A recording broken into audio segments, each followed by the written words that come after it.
नमस्कार स्वागत करुच्ची आज मुख्य गुरुत्वपूर्ण खबर को आपण दर्शक बंधु एवं आम हस्तगत होता खबर रही पाणीपाग संपर्कित राज्य और देश में किभली भाव रही पाणीपाग स्थिति केउ केउ स्थान को रही बात्यार भय एवं आग को पाणीपाग किभली भाव में परिवर्तन होगा जाऊँगी एवं आग को भयंकर बात्या पाणीपाग विभाग किभली भाव में सतर्क सूचना जारी करिछि जानिबा से संपर्क में संपूर्ण विवरण में आपण मानक वीडियो प्रदान करी से आपण मान निश्चित वीडियो को प्रथम शेष पर्यंत देखिए। जदि वीडियो भल लगे तो पाखे लाल बटन निश्चित सब्सक्राइब करेंगे पाखे आसुवा बेल आइकन बजाइदेवे और ऊपर आसुवा ऑल नोटिफिकेशन क्लिक कर भूलें जहाँफल ये वीडियो सर्वप्रथम आपण मान निकट में पहुँच पार। तेज आसतु जानिबा आज पाणीपाग संपर्कित विशेष गुरुत्वपूर्ण सूचना को।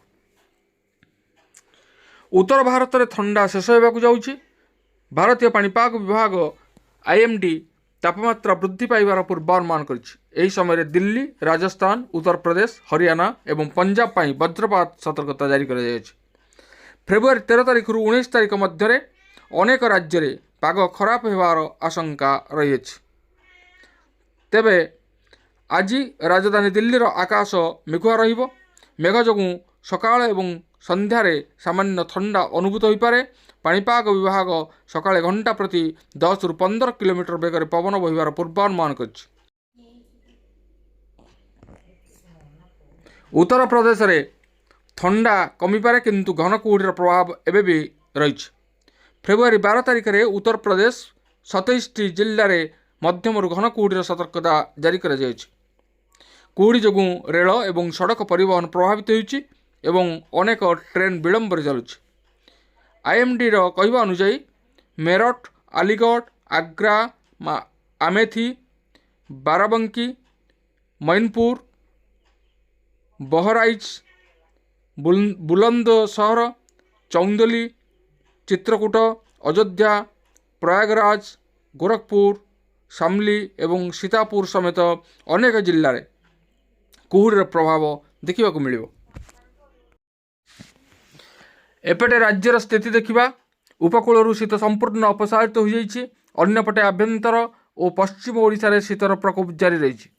एबे भी 3 सहर तापमात्रा 10 डिग्री तले रही। मंगलवार राति जी उदयगिरी तापमात्रा सर्वनिम्न तापमात्रा रही 4.7 डिग्री रेकर्ड कर। फुलबाणी 8.3, सेमिलीगुड़ा 8.5, राउरकेला 10 डिग्री, झारसुगुड़ा 10.3, नवरंगपुर 10.8 डिग्री तापमात्रा रेकर्ड कर। अन्यपटे राज्य में पाग सुखिला और खराटे रही बेले चांदबाली में हालुका कुहुड़ी देखा मिली। आसंता सप्ताह पर्यंत राज्य में तापमात्रा रे कौन परिवर्तन देखा ना बोली आंचलिक पाणीपाग विज्ञान केन्द्र पक्षर कहुई। पाणीपाग केन्द्र सूचना मुताबक आसंता काली राजधानी भुवनेश्वर और यार आखपाख अंचल पाग मेघमुक्त रहिबो। सकाळु सामान्य कुहुड़ी पड़पे। सर्वोच्च दिन तापमात्रा 33 डिग्री और सर्वनिम्न रातिर तापमात्रा 17 डिग्री मध्य रही पारे। तेबे ए थिला आज पाणीपाग संपर्कित एक विशेष गुरुत्वपूर्ण सूचना। आज पुणी देखा आगामी भिडियो रे। रहुछि धन्यवाद, नमस्कार।